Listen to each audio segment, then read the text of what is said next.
Awakening happens when you least expect it. Because the you that expects something is the ego. When you suddenly drop all expectations, you surrender everything, including cravings and desires, even the desire for awakening. The shift will eventually happen. So spiritual awakening might even occur when you are peeling potatoes. Oh, that's going to be the title for this video. Or eating a pizza while watching a movie. So it signifies that it could happen at any time. It often happens when you are free of intention. Because too much intention creates tension. That's another synonym for the ego, intention. Because the ego craves for something. It wants to attain, it wants to achieve. It desires for this spiritual awakening. It's quite paradoxical because I told you that God should be your greatest desire. And that's correct. You must put God first. But this doesn't mean that the ego should desire God. Because it's duality. Instead, it's about merging with its essence that is already within you. It's a kind of reminder, something you have somehow forgotten. And at some point you will realize that the essence of God precedes the ego. It's prior the ego. Because it's your true essence. You are already that wish you seek and desire. The sense of personhood is skilled in seeking seemingly, yet powerless to find the truth. Why are you seeking while the light is already within you? You are already the light. There is nothing to achieve, nowhere to go. Don't even think about moving an inch.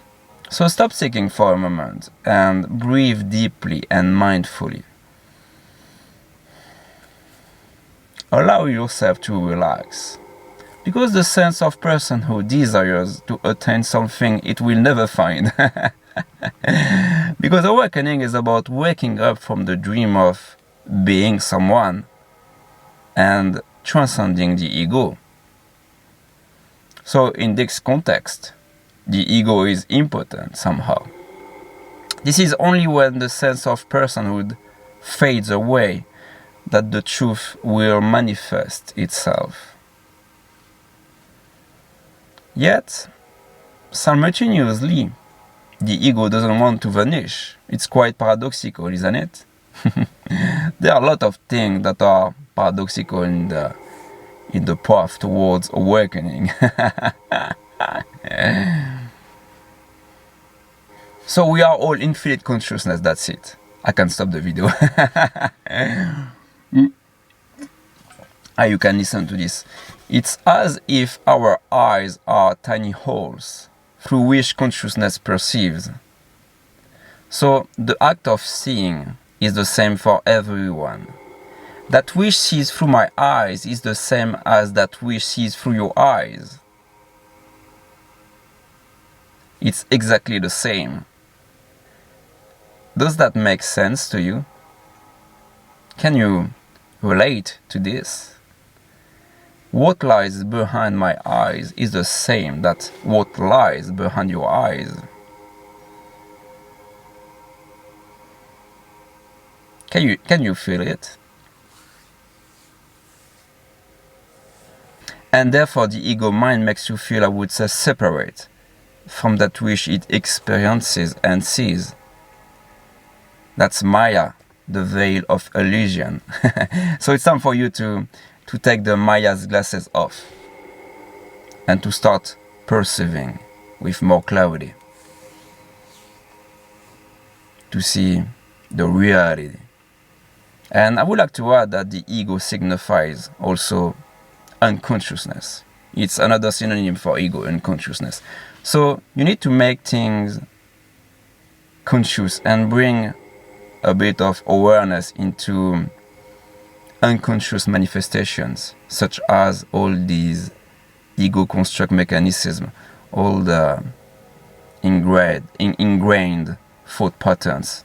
For instance, when something comes up such as rooted thought patterns you've been dealing with, or anything, any sensations like anxiety, fear, stress,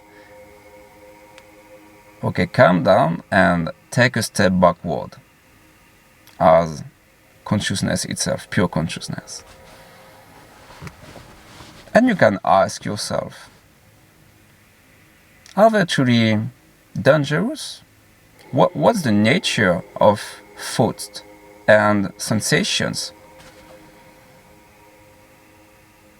What's dangerous is the, I would say, the identification with them, with the sensation, with thoughts. But thoughts are only a kind of narrative inside the mind. But that's okay. There are some vibrations, and you can play with them. Don't believe this narrative. It's not even you.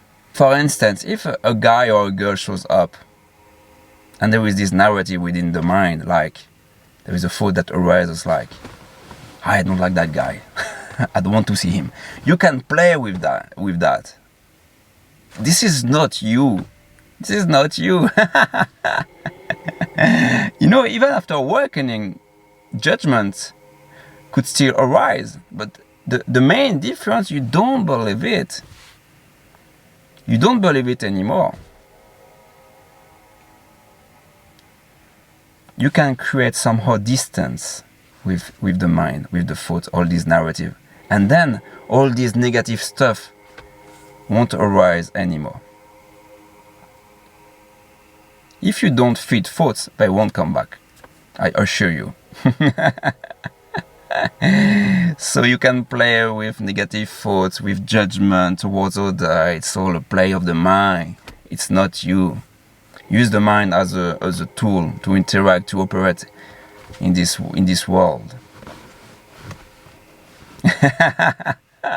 Use your mind consciously. Because most people are unconscious. And they somehow believe they are this mind full of negative narrative, you know. So don't forget, I trust in you. Be conscious, and I wish you a beautiful day. Much love, guys.